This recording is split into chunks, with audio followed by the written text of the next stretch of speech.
Nag-harvest po tayo ng luya. Ayun, dami.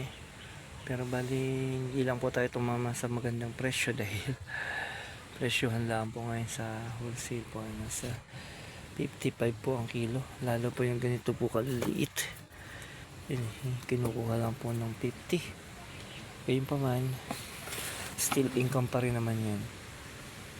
Hindi po naman sasabing lugi dahil benta pa rin yun. Hindi lang tumama sa mataas na presyo.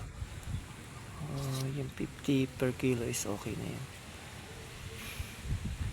Bawit bawi lang. Yan, hanggang sa muli.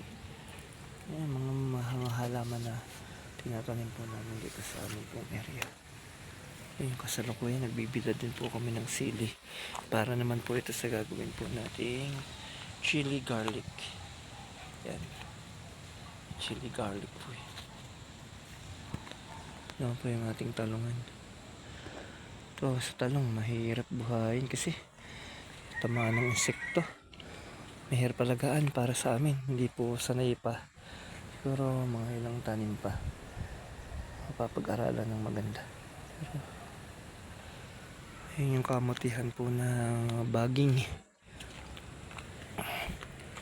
Sweet potato. Yun po.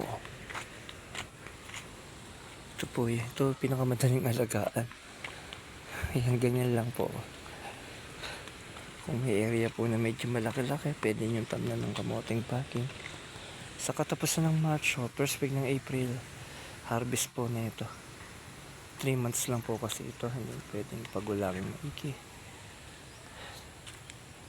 Ito yung aming kamote hambaging.